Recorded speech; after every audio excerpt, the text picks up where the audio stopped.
Hello, friends, and welcome back to Stories About Entitled People. Let's start our video with a story about an unexpected family reunion, a grumpy old lady, and a lesson in getting what you deserve. But before we dive in, make sure to hit that subscribe button, smash the like if you enjoy the content, and ring that notification bell so you never miss a juicy story. My plane story.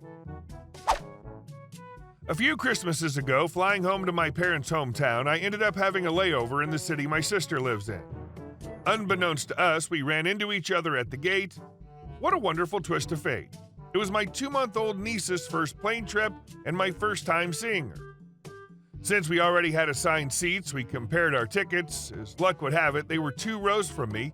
They had a window and middle seat, 2 rows up on the same side of the plane. I had an aisle seat. Surely it would be easy to get someone to switch with me so I could be near my family.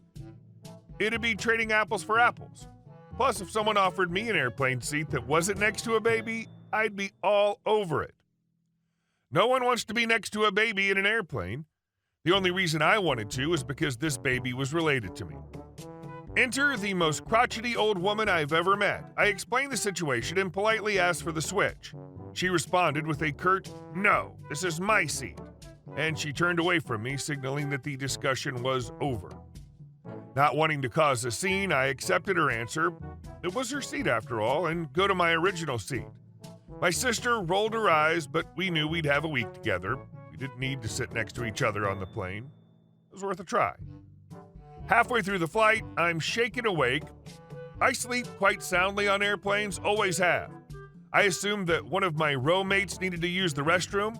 I open my eyes to find crotchety lady standing over me. Her, "Get up." Me, "Why?" Her, "You wanted to change seats."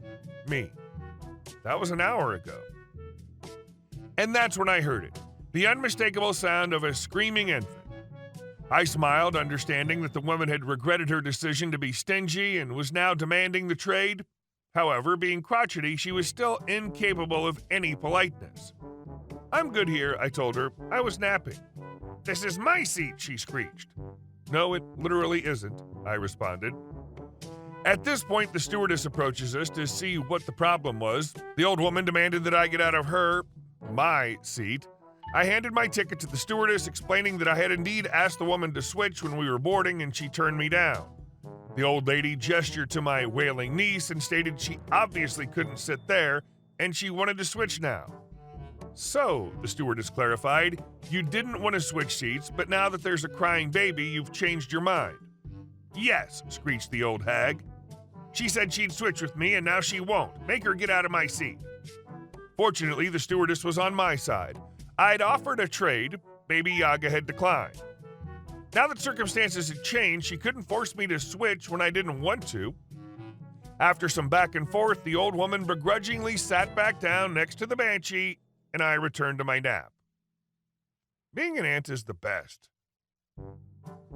I always say the best thing about other people's kids is being able to hand them back when they start crying.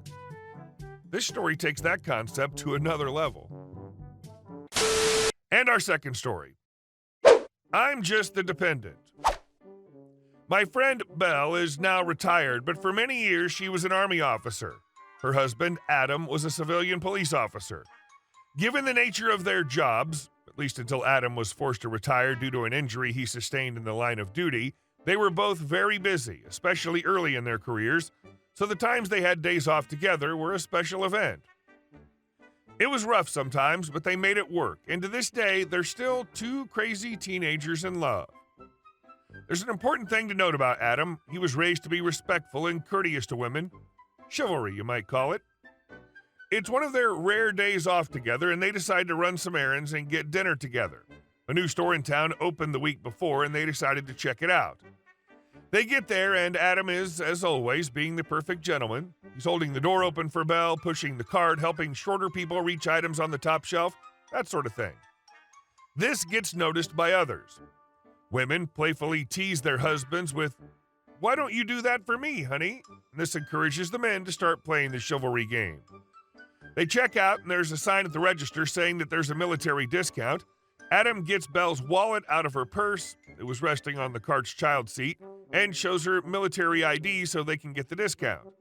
Once they leave, Adam tells Belle he'll load the truck and put the cart back and to just relax in the passenger seat. While he's loading the trunk, an older gentleman comes up, dressed nicely. Adam notices, stops what he's doing, and asks, "Can I help you, sir?" he asked politely. "My wife and I have noticed your behavior to your wife in the store, and I wanted to commend you. It's nice to see such attention and care to a lady." "Thank you," Adam said. "She's my classy lady, so I treat her as such." "As you should. What's your name and rank, soldier?" Adam suddenly realized what was going on. "Oh, my wife is the officer. I'm just the dependent." The gentleman blushed. "I'm sorry, I heard you say that you had a military ID to present at the checkout." It's at this point Belle, having been alerted by the conversation, steps out. She recognizes this gentleman. "You're the new colonel, right?" she asked. "Yes, ma'am," the man said. "I understand you're an officer as well." Belle introduced everyone. The good colonel then said to Belle, "You've trained your husband well. It's nice to see a dependent who doesn't wear their spouse's rank." Adam smiled and joined. "She told me she'd use me for target practice and bury me in an unmarked grave on base if I ever thought of pulling a stunt like that. And yes, she's a better shot than I am." The colonel laughed, and they talked for a couple of minutes before parting ways. Belle still teases Adam about it, saying, "Are you sure you're not an officer?" I'm really liking the Belle and Adam stories. They sound like awesome folks. It must be a joy to have in your life, OP. Thank you for sharing. And our next story. Don't imply my employee is incompetent because she's a woman. This happened recently. I'm the general manager of a franchise store belonging to a certain large company that repairs consumer electronics. I have 3 employees under me, my assistant manager and 2 regular techs. I personally trained both, and they're good workers. One is a 26-year-old woman, we'll call her Kate.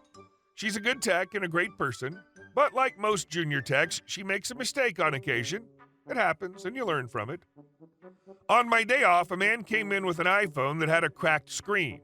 He checked it in with Kate and was apparently very rude to her.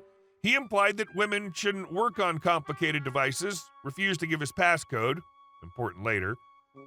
Nonetheless, it was assigned to her, so she did the repair, and unfortunately made a minor mistake during reassembly that left the proximity sensor not quite seated properly onto the new screen. This is very easy to do on this model, and after doing thousands, even I still do it sometimes. Without the passcode, she couldn't test everything after the repair, and he refused to unlock it for her to fully test when he checked it out and paid. Cue the next day.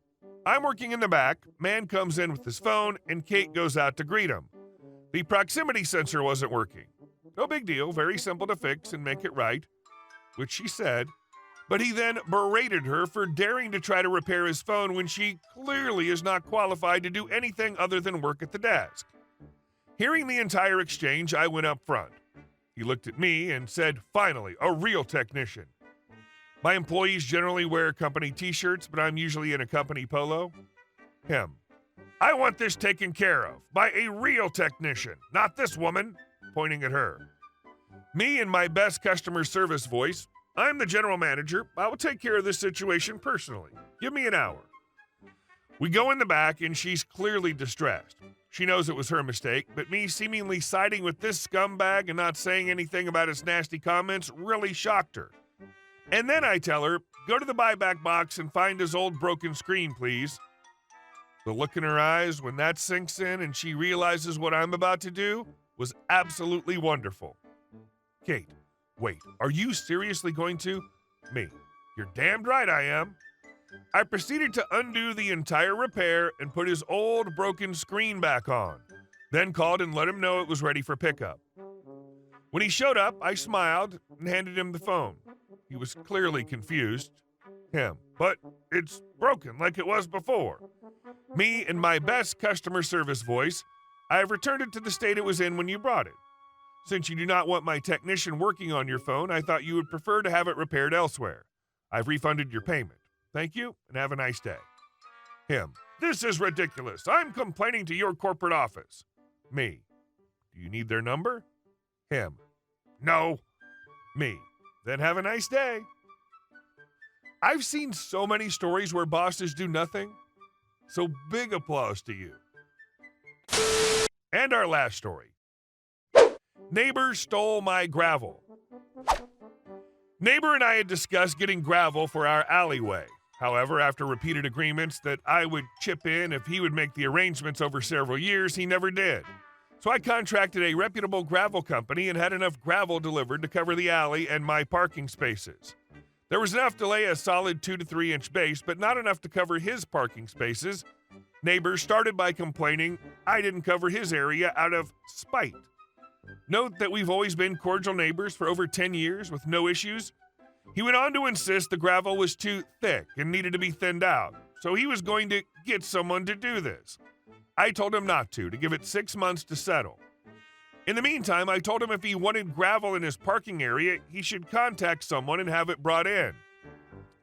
2 weeks after gravel was delivered, neighbor had a friend in a pickup with a snow blade plow the gravel down the alley and out of my parking spaces to cover his parking space. The end result was multiple bare spots in the alley, along with a much thicker pile of gravel in front of my parking spaces. I have video of them doing it, from security cams on my house, and pictures of the bare spots and blade path in the alley and my parking spaces. It's been almost a month, and every time I go outside, he tries to get me to talk to him, either by being polite or by being downright vulgar, and I've not reacted nor spoken a word. The few times I've had friends over and in my yard, he waits until I'm out of earshot and tries to talk to them, asking them what my problem is, and lies to them, saying things about him giving me money for the gravel, etc. It's gotten to the point I can't do anything outside without being harassed. Now, here comes the positive twist. I decided to reach out to the police to document the issue and showed them the video evidence. They agreed to file a report. Soon after, my neighbor came over to apologize for his behavior. He admitted that he had overstepped and offered to replace the gravel at his expense. We had a constructive conversation about respecting each other's property, and he promised to avoid any further conflicts. Hey guys, thank you all for watching the video. I'll see you in the next one.